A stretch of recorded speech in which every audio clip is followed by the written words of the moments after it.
like a craft beer through a pint glass. These are the gays of our lives.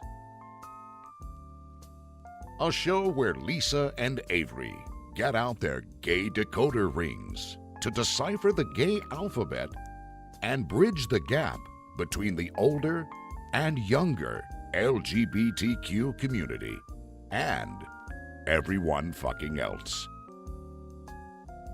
And now here are your hosts, Lisa and Avery. Don't blame them. Hey guys, it's Lisa. And Avery. And this week we have a new studio. Man, we have a new studio, we have a new season, we're just gonna go full force from now on.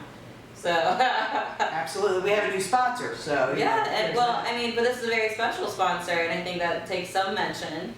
For sure. Well, for sure. It's my own CBD line, actually. Yeah, that's a huge development in Lisa Sears' life, as humble as she's pretending to be about it now. Speaking of humble, we also have Boy Gorge, who the tagline. I'm so sorry, I just missed all that. No, it's totally fine. Just keep going. I really enjoying this. You're really enjoying that. Ashton. Boy Gorge is my drag persona, and so I jokingly will be like, oh, like, I'm Boy Gorge, like, I'm the most humble queen in Indianapolis. And there it is. Occasionally I'll tag on, like, that's self-proclaimed, like, obviously. So right. It's an ongoing joke of just, like, obviously not being humble. Right. And then Boy Gorge comes from just, I wanted something that's going to be, like, really pensive. So, like, Gorge stands for gorgeous, or you can engorge yourself, or, like, things can be engorged. And so it's really fun, and it's really queer-friendly, because I think sometimes we can take things too seriously. Amen. So I wanted it to be super fun. I wanted it to be a super fun name, and we're working on being a super fun drag performer. Right How on. long have you been doing drag? I've been doing drag now for 6 years. Wow. That's really young to be I doing know. for 6 Like, years. you started at 10? I'm a lot older than you think I am. Wait, This is a fun are we game. allowed to ask that on air? Yeah, Okay. yeah. Well, my guess, because when I look at you, I thought you were 24. Okay, work. What's your guess, Lisa? I was guessing 16. 16. I am 27 years old. Oh, you're younger than me. Yeah. God, you look a lot younger than me. No, I moisturize. Hey, yeah, you do, and it shows. See, I don't moisturize, and that's starting to show. I can hook you up. I can hook you up. If you're looking up here, I'll hook you with some moisturizer. We'll talk about that. We'll Okay. talk. This my problem is knowing what my skin needs, because I've just never cared enough. I think I was like, I fell for the Clearasil thing for a long time. Oh. And see, both of you like, oh. Just a collective, oh. I don't use anything. I wash my face with water, period. I mean, Nothing, no soap, no nothing. All of them. And, for my age, I'm not too awfully bad. Especially No. since I smoked for 22 years. Yeah, we won't reverse this game. I'm not going to guess anybody else's age. Yeah, no, I already know. I'm old. I'm older, so. I'm not ashamed. 20, 28. No, I'm kidding. Somewhere in there. Drag has definitely changed since I came out 50 years ago. And do you feel like that's a good thing, or do you feel like that's like a hindrance of any sort? No, I don't think it's good or bad in my opinion. Good. I mean, Indianapolis drag scene is definitely different. It's growing. When I started 6 years ago, it was very much pageantry, and like, there's nothing wrong with that aesthetic of drag. Like, it's beautiful. It's really clean cut. You get a lot of really amazing entertainers out of that. But we're extremely fortunate in Indy, like in the last couple of years, to have like the House of Blasphemy and the House of Stoner kind of pop up. And so we have Lopone that happens in Pond Square with my sister Mary Magdalene. And then we also have Black Circle Brewery that does drag bingo, and they do all these like I heard of just that saw amazing that a events. couple weeks ago when I was with Linda. Yeah. So do you perform there at Black Circle then? I try not to impose my aesthetic on any venue that doesn't seem, not that it's not welcome, Okay. but where like my aesthetic isn't like appropriate. So like, I would never go as Boy to like a ball, because that's inappropriate. The whole concept of like ball culture is to, celebrate and overcome like white oppression. Right. So like going in and like trying to claim that space would be inappropriate. And so I have the same mentality with like Lopone. Like it's very much in protest to that pretty clean cut style of drag. You have really pretty and clean cut girls that partake in Lopone, like Sleazy Nicks or Ivy. I believe that she still goes by primary. And so, but for me to go into that space would almost be kind of perverse or like vulgar in a way, because my aesthetic is kind of this like hybrid between like more pageantry and very like raw angsty, like drag. So like I really don't fit into a mold. That's why my brand is Who is Boy Gorge, because it's always changing. Like I've kind of embraced that evolution, and it speaks to the culture of drag real nicely because drag is always changing. Yeah. And so drag and indie, although we have really wonderful pageant drag, you know, you have like the Sage Summers, you have like Vicky St. James, like you have all these really amazing queens that are here in Indianapolis. Then, like you said, it's changing. We have, you know, Low Pond and we have Black Circle Brewery that are coming up, and it's showcasing more drag. And it's, I think what's nice about drag is that it just speaks to queer culture, like as a whole, because queer culture is always changing. It seems like it's not at the bar as much as it is in different places. Like it used to only be at the bars, the gay bars. Right. And that was it. Gay bars and queer spaces like, you know, bookstores or like sex shops even used to be really crucial to our culture and being safe in that environment. Mm-hmm. Here now, you know, you can walk on the streets and be visibly queer and not feel like you're going to be attacked, and I think that's really beautiful. And I think the evolution of that kind of acceptance is really just, I think that's the downfall of gay bars. You can't just be a gay bar anymore. You have to be a gay bar with a concept or a gay bar with like something going for you. Because a lot of people want to, you know, talking about the diversity in drag, you'll have people who will blame like certain aesthetics of drag for being like the downfall of gay culture. And it's like, no, we're evolving and we're a lot more accepted out in the real world. And so we don't need those safe queer spaces anymore. They can be more and they can be greater than just that one cause. You know? Yeah, no, for sure. So then what got, so I guess when we're talking about aesthetics, and we've discussed that your aesthetic is a mix between kind of the more, you said it was angsty, which I liked a lot. Mm-hmm. What got you started in drag to get you where you are now with that aesthetic? So I started off as a burlesque dancer. Okay. So I hadn't seen any male representation in you know, the artistry of burlesque.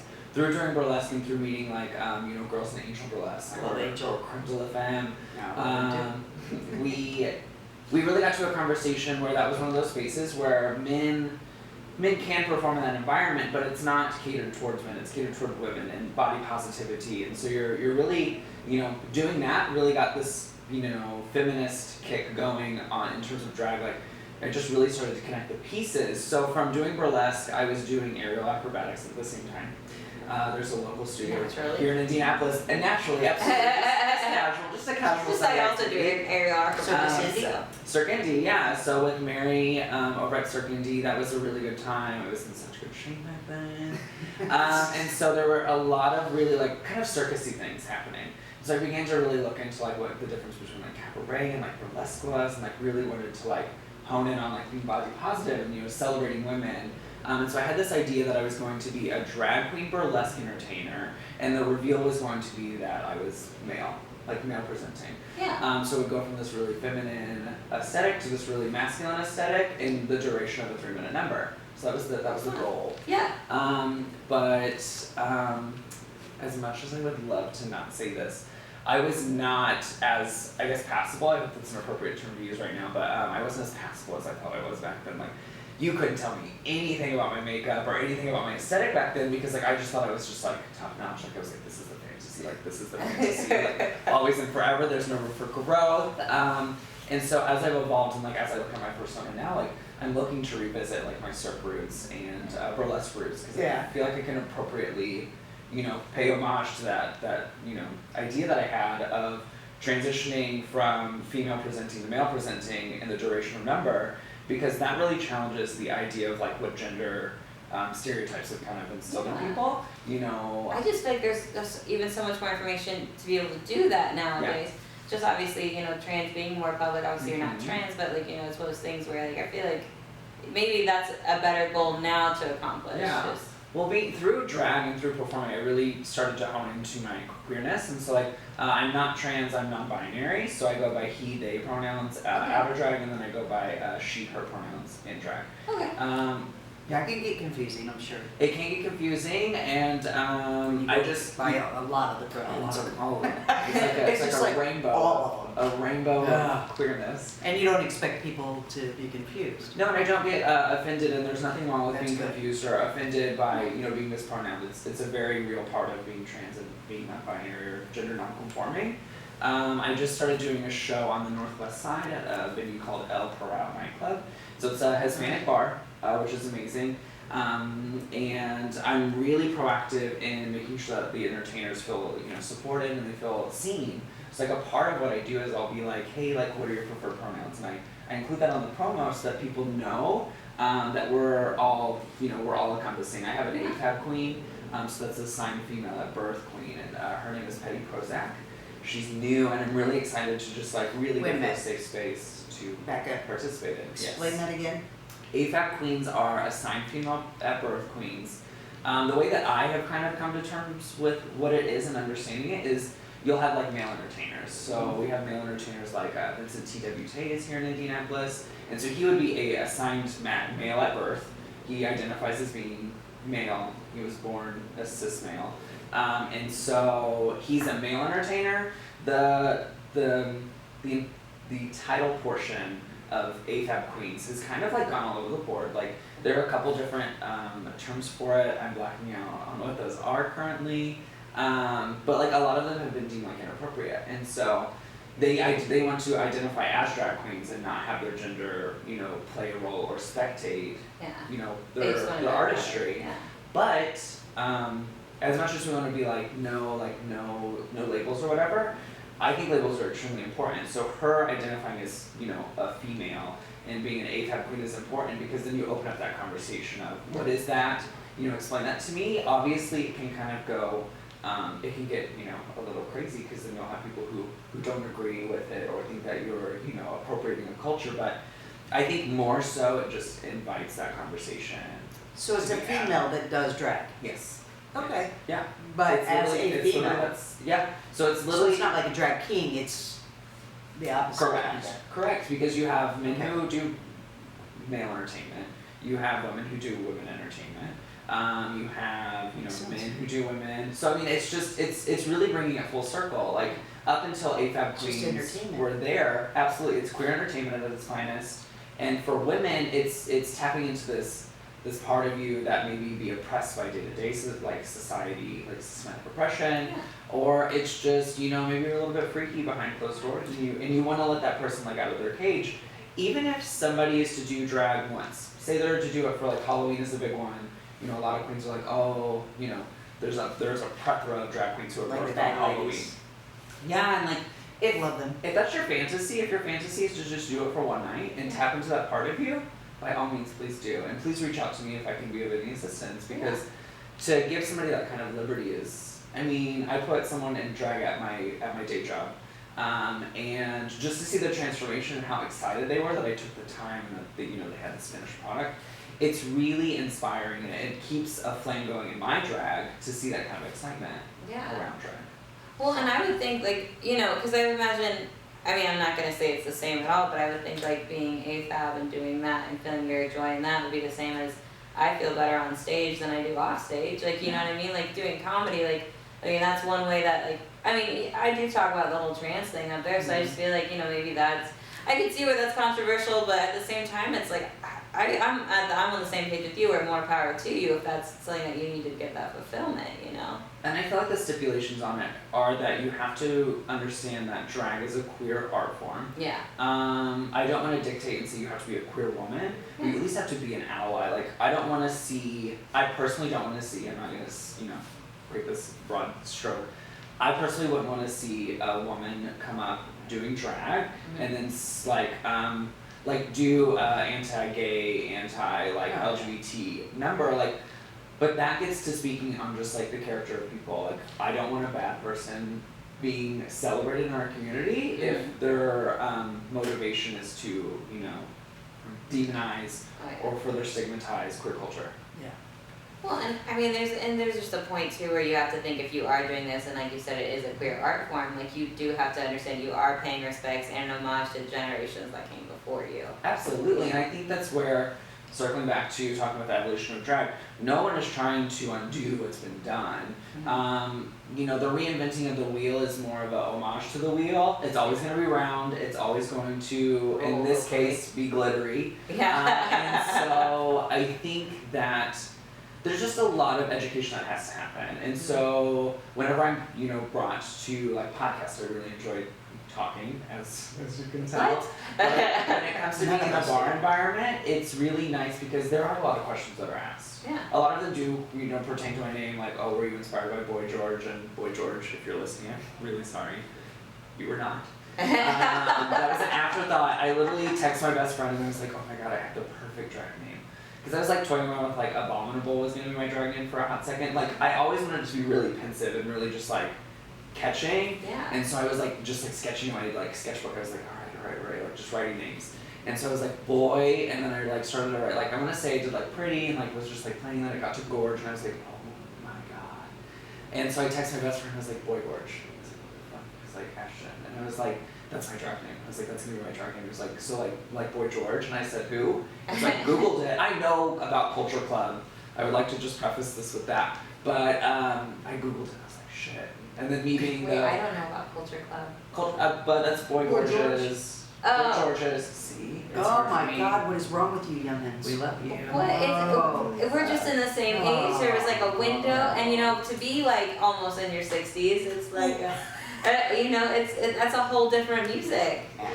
The We call Beatles were that probably shade. really great, you know?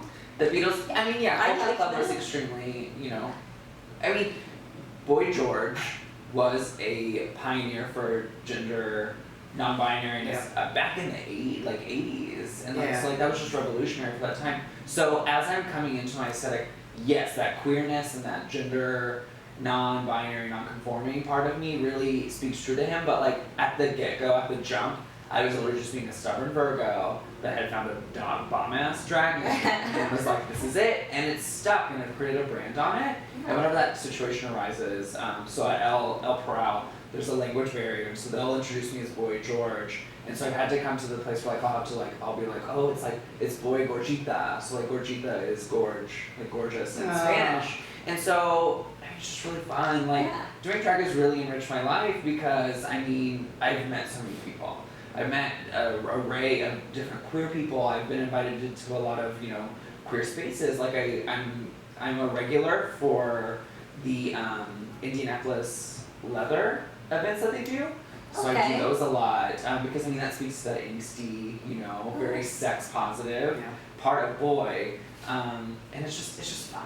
Where all do you It's super format fun. then? Oh my gosh, I should look at resume. All over? So Indianapolis, so my home bar and where I started doing drag was at Sony's Closet. Okay. So I had a residency there for about 5 years. Wonderful venue. Shout out to Lori and Denise. Yeah, they're amazing. We love you. We love you so much. I make my return to Sony's Closet after like a year of hiatus in December, so I'm really excited to go back. Yeah. But But snow when it is. a lot of snow. There will be Christmas numbers. I'm working on a Martha Mayhew number. Oh my gosh. So she was that bougie bitch. from Yeah. That's the fantasy. Let me live it for one night or a whole month. I don't Our know. whole month, December's all there. Just cut to me in that little like duster, just like laying in bed. It'll be a great moment. So I'll be at Sony's back in December. That'll be really fun. But in the times that I've been performing, you know, I was on cast at Louisville for a hot God, I love second. We did play Louisville. That's where your boyfriend is. Oh, my Are boyfriend. you talking about Jade Jolie? Oh my god. I said one guy has a nice butt and it has followed me for almost 2 years now. Oh, he was. I follow him on Instagram. He was red in the face. I was not red in the face. flushed. It was so dark in Oh, there. yeah. It was so dark. It was not so- dark He enough. was to not so. see He it, got but- way too excited over that one. He did a backflip on stage. He did. He was. Had a drink baby in a little. I'm fine. Anyway, the point is, no, we do like play Louisville though. Yeah. I love Jade. So I really love the vehicle that Drag Race is, because like you're getting to know queens that you wouldn't have. Like I would have never known about Jade Jolie had she not been on Drag Race, and so I remember instantly like kind of just like really enjoying her aesthetic. And then she was in Louisville, and so then like I went to see her, and she's so much fun. Her favorite trick that she does is she'll deep throat a microphone. Oh my Oh. god. I'm like highly impressed. Like, power bottom self is like, oh, I can do that. Just like- so like Jade Jolie is really amazing, but then like you know you also have Dragula. You know, Yeah. Dragula just wrapped up the 3rd season. Shout out to Layton Sider, who is a drag king who won the title, and that's not his crown jewel. He's a phenomenal bomb entertainer. You know, no holds bar, super visually like intriguing. And so you're meeting entertainers like this, like Louisiana Purchase, Hollow Eve, who you know is another AFAB queen. But if we're talking All about of these Drag names. Race, I know, you're like, I'm just like loving all the names. they're amazing entertainers, but I mean, Drag Race has given us my queen Valentina. Yeah. I'm still trying to convince Shea Coulee and Detox to like rub their tucks together and like manifest me. But I mean, these are just like, you're meeting really amazing entertainers. I think what our community can do better on is just like turning around and honing that energy towards local entertainers. Yeah. You know, your local entertainers need the love and support equally as much as these Drag Race girls do, because they are amazing, beautiful. Speaking of RuPaul's Drag Race, I think that has really brought drag into the forefront because I mean I have a lot of cisgender straight friends that just watch RuPaul. It's like Talbot Street. If you talk to cis hetero women, Oh my God, Talbot. they're like, oh my love God, Talbot, and I'm just like, oh honey. I'm like, and then I have to like up the door. I'm like, you know, it's closed. I'm like, no shade towards Talbot, but they'll be like, why? And it's just like ruined. But yes, A lot of people ask me where you can see a local drag show Yeah. around here, and you know, and at first there was a little bit that I was like, Zony's the only place I know of, but now there's It's like more. a Yeah, reserve. there was more back in my day. The Yeah. 10, you know, you had Talbot. Forgot And- about 10 too. Oh, yeah. Well, drag is different depending on where you're at. Oh, yeah. I think that's been the fun part about traveling is there are a couple of venues that I went to that obviously are just completely avant-garde. So I was fortunate enough to be on the Kesha cruise back in February. So I, Kesha Cruise. Mhm. That's awesome. It was literally a music festival on a cruise ship. We docked in the Bahamas and then we got back on, and it was just a Horrible. non-stop queer party. Oh my God. Sounds horrible. It was absolutely, oh my God, like work on that. Like headaches all over. Yeah, my friend DJ Mad Dog, who's Bloomington local, Yeah. she got a headlining spot on the cruise. That's awesome. So at the time, her and I were working together on a couple of shows. She's like, hey, like, would you mind coming and like helping me like, you know, host my set and like get people hype and like just play games and be just interactive like in my set? And I was like, let me think about that. I was like, let me check my schedule. And so I was really fortunate enough to get to go and do drag on a cruise ship, Yeah, which that's was incredible. not as much of a hot mess as you thought it would be. I was gonna say like really- humidity and then like seasickness angsty. or. I mean, everybody's drunk, so like Yeah, they just think sure. that your you know your sweat is like just like body glitter or something. So thank you gays for that. But I mean, drag on a cruise ship was super fun. Like I would literally sit at my tiny little vanity with the patio door open. It was an experience, and you know that was a really exciting opportunity because I got to really hone in on doing more themed drag. So like each of the nights that we were on the cruise ship, they were theme nights. So they were themed obviously to Kesha because it was her cruise. And so we had Animal Night, we had Cannibal Night, and then we had Rainbow Night. And so I literally came up with these like 3 concepts for What each was your night. candle night? So I wrapped myself in cellophane, and I poured fake blood down my body, and then I had like packing labels. Oh my God. So you know how like when you get meat, it's packed and it'll tell you like Yeah. what it is. So instead of like grade of meat, because obviously I'm like top shelf, Right. it was like my Grindr profile like layout. So Oh it my was God. like, it was like I'm a verse bottom, and like it was like that. So it was like I was a piece of meat. So it was a really fun look. Yeah. It was a really I just wouldn't look. have even like, cause like I can think themes, but I couldn't think like what would I do if I had to do something cannibal thing. I would just go straight to cannabis. No, I'm just that's the only It's cannabis the I can do. CBD. Yeah, right. So It's the that's lovely what Denver that's actually what I dressed up as CBD, for Halloween was just my a bottle. Yeah. So what'd my you do bottle for of CBD. animal night? I was a rabbit.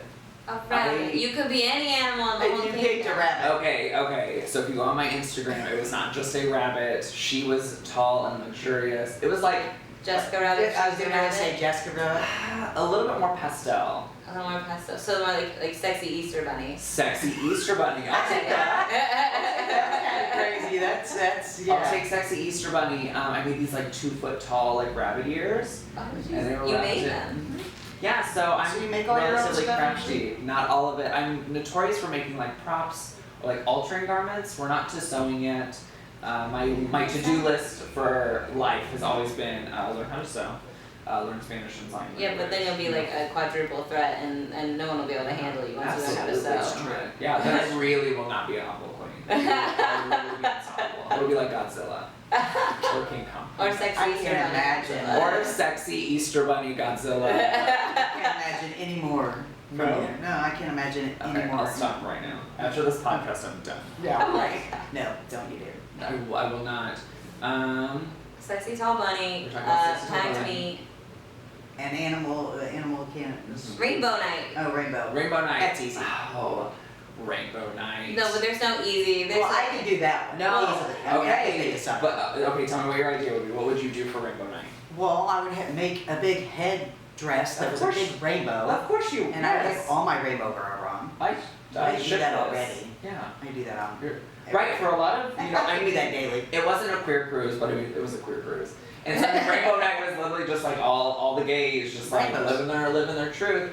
So for rainbow night, I had bought out the 3 Joannes in the radius of Indianapolis out of these prisms. They're prism gems, they're glass.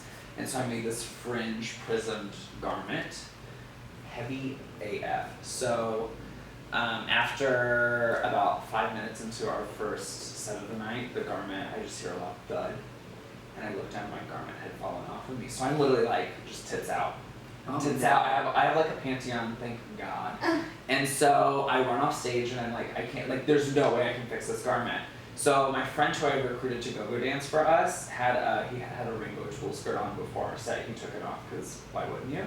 And so I literally grab this tulle skirt, I throw it up over my nipples, and so I have this like rainbow tutu fantasy, and I have like this orange panty, and I just go back on stage and just do the rest of the, what was it, like 55 minutes of my set. So it's in like a rainbow baby doll tutu. dress gone wrong. It was the cute. It was honestly cuter than the original concept. That's It was so hilarious. much cuter. There are photos on my Instagram. Oh my god, Yeah. that's so funny. Well, we're definitely have to feature that when we post the episode. For sure. Just because The looks. Yeah, The looks no, were- because just to get all of Absolutely. this for sure. Yeah, I'll definitely play you this. Yeah. Great. Hey guys, it's Lisa with the Gays of Our Lives, and this week's episode is sponsored by my own CBD line through Denver CBD. It's actually the first one in town here that has vitamin D in it, and it's also helping with different causes. The strawberry flavor, 5% goes to Cancer Support Community. The orange flavor, 5% goes to the National MS Society. Use my code LISA20 and get 20% off your order.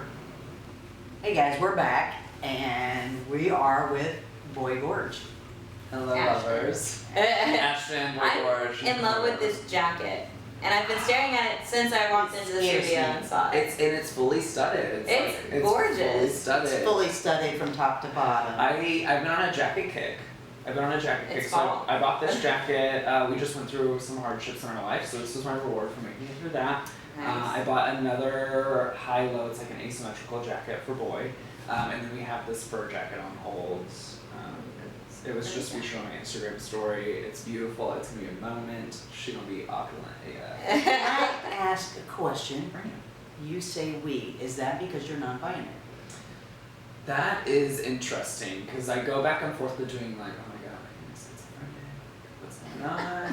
I like to just accredit that Boy brings a lot of enrichment to my life that I wouldn't. You know, it goes back to, we were talking earlier about like, you know, women, you know, who do drag and they're, you know, anybody who does drag, anybody who is an entertainer and has this alter ego-esque persona is living a part of their truth that they're not able to live day to day.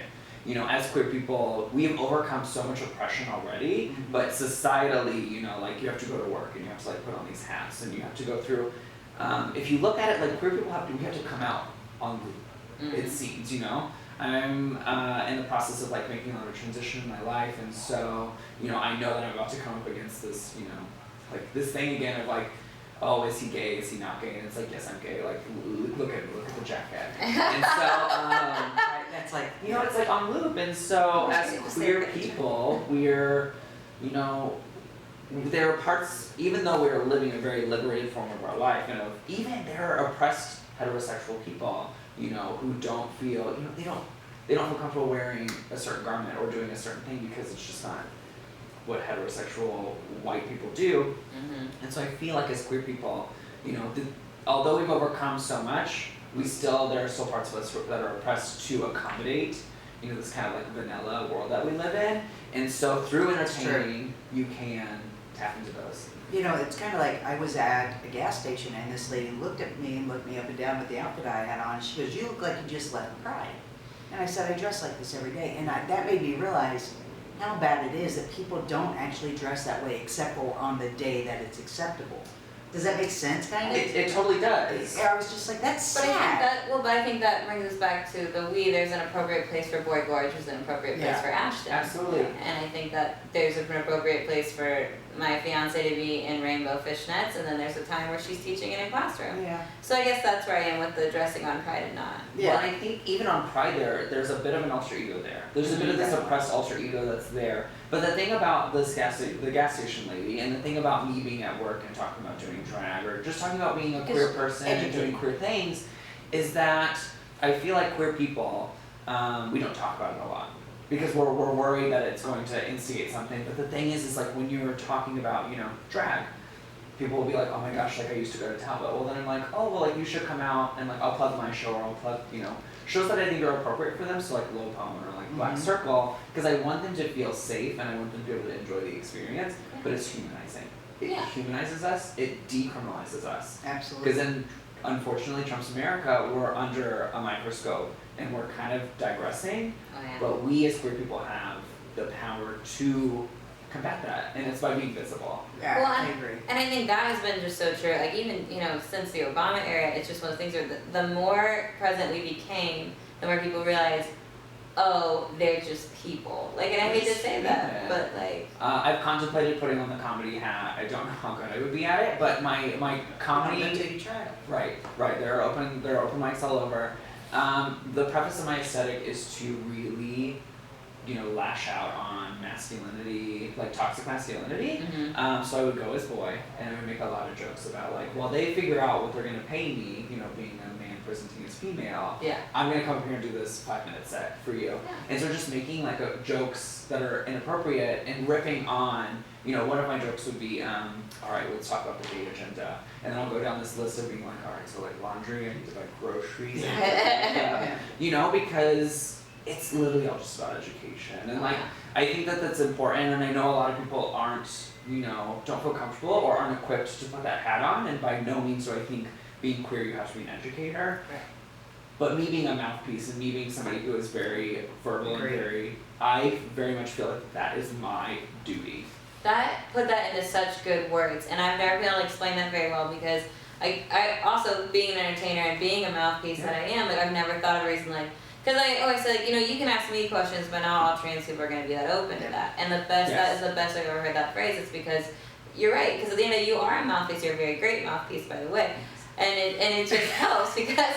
Well, and it's good because I think it's good if you can announce that, but this is a different situation, you know what I mean? Yeah, and I've been like that since I was 16. My mom hated it. She was so worried, but I've been out and loud about it. But I thought if these people like me and know I'm gay, then, not maybe all gay people are bad. And, it educates them. And I play poker with a lot of cisgender redneck hilljacks, and they love me. I mean, I show up in my homosexuals are gay or anything gay shirt. So you're like a cigarette girl? Like you got like a cigarette box on your plane?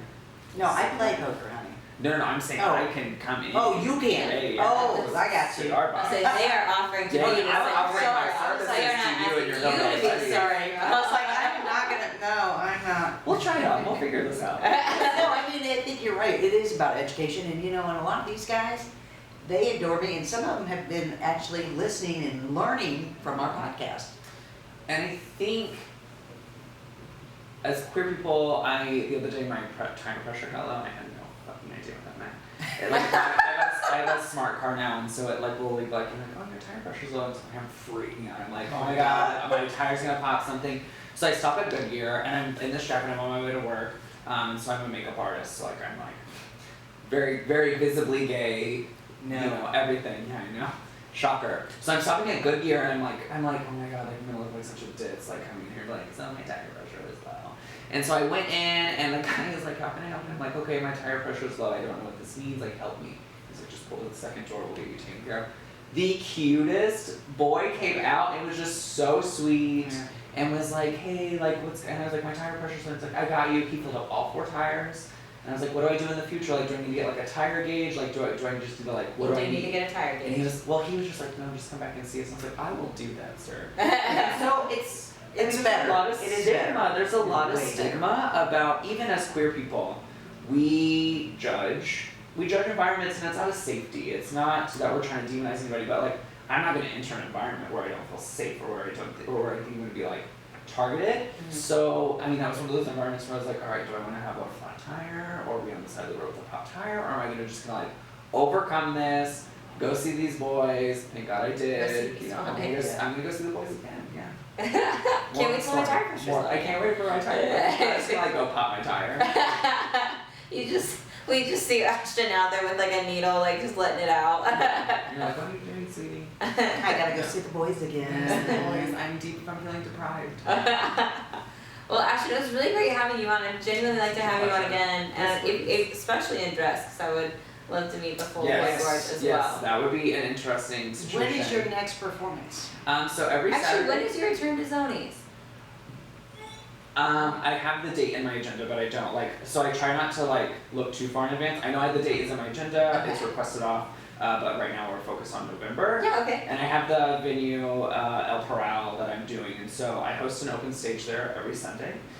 So for the first three or two Sundays of the month, we run an open stage competition. The last Sunday we do a winner circle. So people that we deemed to come back will come back. And then that person will win a month of bookings, so a month of paid bookings. Oh. But the nice thing and the really cool thing that Wow. differs this open stage from an open stage at Zonies is that they get that month of bookings, but they're also going to be working alongside mentors. So last night I had Gia Sodi Mattel, who is I like to call her the Latina Barbie, and we also have Miss Sanaya Omni Hall, who is the dancing diva of Indianapolis. Please look her up as well. So it's nice that I'm giving these open stage, not even open stagers, but new artists, new drag artists, the opportunity to work alongside people who have been in the industry for a long time, who are tenured to it, because you're bringing down that barrier. The only thing that differs me from somebody who's starting drag currently is experience.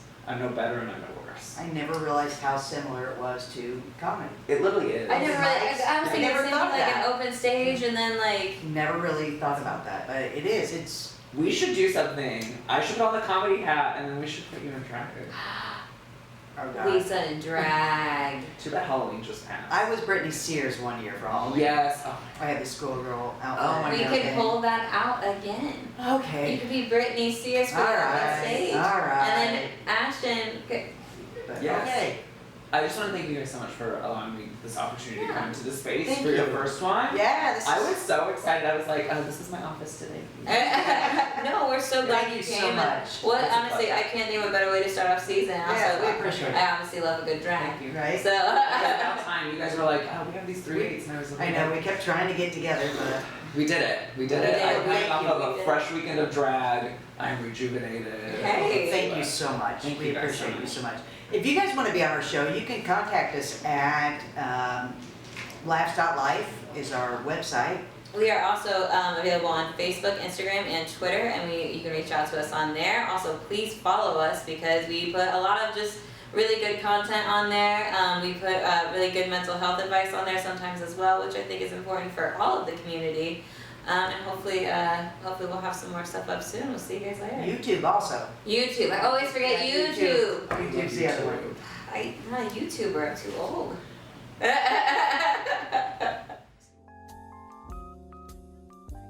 This has been Gaze of Our Lives. Make sure to check out the Gaze online at www.laughs.life.